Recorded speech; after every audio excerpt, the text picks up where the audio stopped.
it about that sound that moves us, draws us? When the air is filled with the music of bells, people gather. For a long time now, I've wondered about the enchantment of bells. A bell maker on Salt Spring Island once told me that human beings resonate inside with the vibrations that bells make, and that perhaps we are healed as this resonance passes through our bodies. I wondered. But that afternoon, as I stood next to the bells hanging up in his old shed and felt their music shuddering up inside my spine, I dared to wonder if he might be right. Could it be? Could there be some mystical healing brought on by the sound of bells? Is it possible? Is it possible to heal the broken people, the broken places of the world with such a simple kind of magic? Is there a bell tower on a far-off hill to which we could carry the poor, the lonely, the dying? Or could we build a bell so big that we might heal the world? Could we cast that bell from bronze and hang it from the moon? Could we? Could we? But the Sunday morning I've come to talk to you about, there were no bells. No, the restaurant was quiet. I'm enjoying a pleasant McCoffee, working on a paper.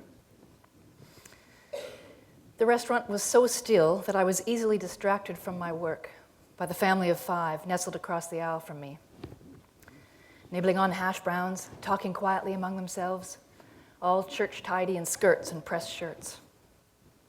The littlest one with ribbons to match her dress. The door must have opened without me noticing. I don't even see the man come in. I'm a theology student preparing for the ministry, and I'm busy reading. There is suddenly a large man, much taller than 6 feet and easily 250 pounds, shouting, hollering at the top of his voice, yelling through a bushy black beard, angry and distressed. He is a giant in a silver-studded leather biker vest with tattoos of snakes and demons down his arms. There's so many tattoos, it's all I notice at first. At first, I don't even see the white cane. The white cane. He is swearing and yelling words I can't repeat here, whipping his cane against the plastic seats, wielding it like a machete, cutting a violent path through a nightmare. And he's coming straight at us. Everyone in the restaurant freezes. He's wearing dark glasses, so I can't see his eyes. But he swings his head from side to side like a bear that's been shot. He stinks so much I can smell him from 20 feet away. Booze, cigarettes, dirty clothes, cussing and stomping, spitting and shouting, "Someone effing help me!" It's not until later, when I slow that moment down, do I hear the words the way I wish I'd heard them that morning. For Christ's sake, someone help me. But I'm frightened. I'm frightened, all right. I'm frightened for my life. So I'm still. He's blind, so I pray he can't see me or sense me. I'm breathing carefully, hiding like a bird in a nest, hoping he passes me by. His cane swipes a tray from a table and sends it crashing to the floor, but he doesn't stop. No, he keeps right on going. He passes right by like a cold wind taking down trees. And then he disappears down the restroom hallway. Across from me, the mother whispers to the children, starts to pack up the papers, motions to the little one to pick up her Barbie. The father stands, tucks his Bible under his arm, steps into the aisle, keeping an eye out. The mother buttons up her peach cardigan, waves the children toward the door.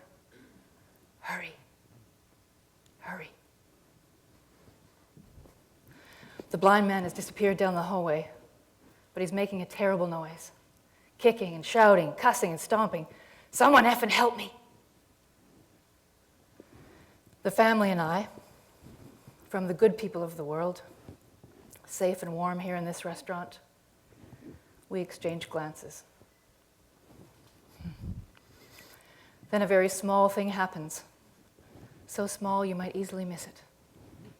The father smiles flatly at me, shaking his head in a kind of pity, inviting me to smile back. And the worst part is, I do. I smile right back. I accept his gesture with a slight turn up of my lips and a nearly invisible nod. How the same we are, he and I. How good we are. What good choices we've made. Some people just can't be helped. The blind man is still down the hallway. He's making a terrible noise. And just like that, we disappear inside our own gated world, slipping in behind some invisible wall to keep out the darkness that frightens us. We agree about many things in our small exchange, this family and I. Everyone makes choices. Sometimes all you can do is pray. Under different circumstances, we might have even introduced ourselves. Goodbye. I can still hear him, but I can't see him. Everyone can. The father holds the door open for the mother. The children run across the parking lot to the silver Land Rover. And then I remember. It hadn't occurred to me until that moment. I'd forgotten the locked door and the sign. Washrooms under renovation. Ask for key to staff washroom at front counter. A sign. He stopped kicking the door, but he still calls out, "Someone help me." By the time I get to him with the key, I'm stumbling over my feet and my words. I can't breathe. He is sobbing. His pants are wet, and a puddle of urine surrounds his shoes. But he's blind, so I pretend I can't see what's happened. "I'll get the door open for you," I say. Only a universe too late. "I'm sorry." "Please forgive me," I want to say, but I don't dare ask him now to squander his forgiveness on me. Instead, I reach for his shoulder and turn him towards the unlocked door. But there is a dying, sorry part in me that needs to say more to him. So, trembling, I reach for his hand. I expect him to flinch, but he doesn't. I feel the human heat between us. I place his hand gently on the door, but hold on a moment more, a moment more. He allows me this secret repentance. We don't speak. He disappears into the washroom, and I never see him again. For the first time in years, the fog lifts and I see. How can a human malfunction quite so completely, so the world is left standing in a puddle of its own urine? How can I know the road to Jericho story in the marrow of my bones and yet turn up quite so smiling, Sunday foolish? That afternoon, I notice the world is darker than I have ever allowed myself to see, and part of that darkness lives in me. I don't sleep that night. I'm awake thinking, a strange shuddering inside my chest, waiting for the night to pass. In the morning, I call the university and withdraw from the Bachelor of Theological Studies. The woman on the phone answers, says she needs to complete the paperwork at her end and needs my reason for withdrawing. I think what to say. What I want to say to her is, there has to be a better way to do this. There has to be a better way to be a human being.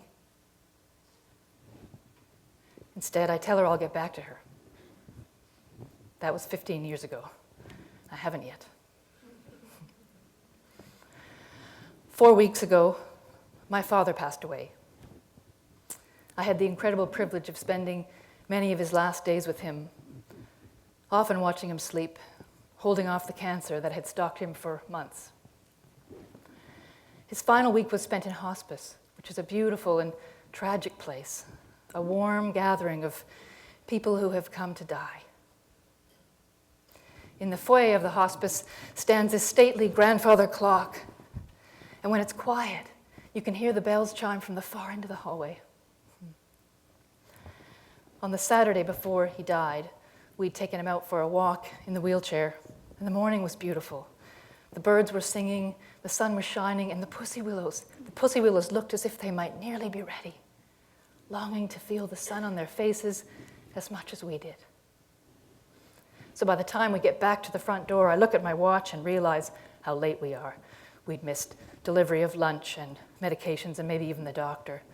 So I'm hurrying him through the door when my father, who was struggling and not doing well that day and had not spoken, my father calls out in a loud voice, "Stop!" So I do. And then I realized what he wanted. It was noon. The grandfather clock was chiming, sounding out the beautiful measured moments of that last golden morning. And others had gathered too.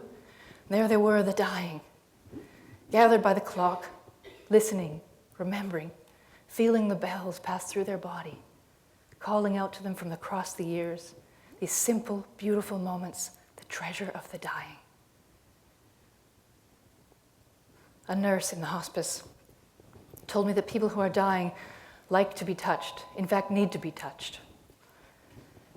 And so I began to do this when my father seemed to be slipping away, disappearing into the land of the dying too soon, too soon. I would reach over and rub his arm or hold his hand for a while, something I may not have done when he was well.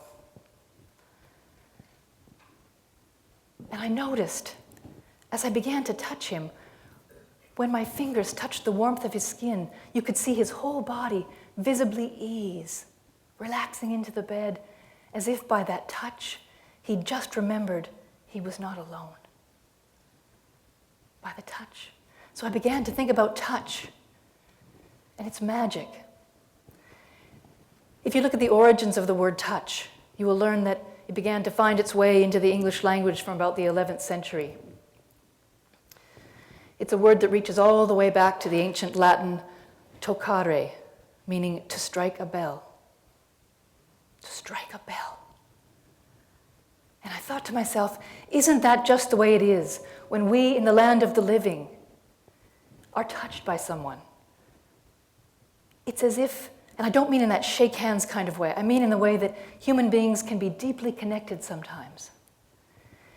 It is as if a bell has been struck inside of us, whose vibrations awaken us from the inside, throwing open the curtain and letting in the morning light. Touch. And I began then to think about what happened that day in the hallway in the restaurant with the blind man. And I knew then what had happened.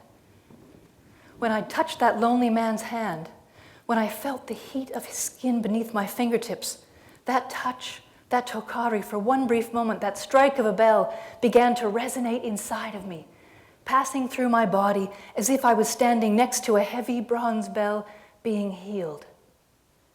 That touch began some kind of healing in me that would start to save me, scales falling from my eyes so that I might see. Touch, bells, healing. So my challenge to you today is about the healing of the world. How do we heal the world? Can we build a bell so big that we might heal the world? I don't think we have time. We already know the healing of the world is not about gimmicks or programs or even charity. The healing of the world, poverty is not the world's illness. The world's illness is estrangement, the careful distance we keep between ourselves and them. So let it be as a stone in your shoe, or a splinter in your finger, or a stitch in your side, when at last you know the healing of the world is not about them. The healing of the world is about us, each one of us. So my challenge to you today is simple. Dare to stand close to the people who frighten you.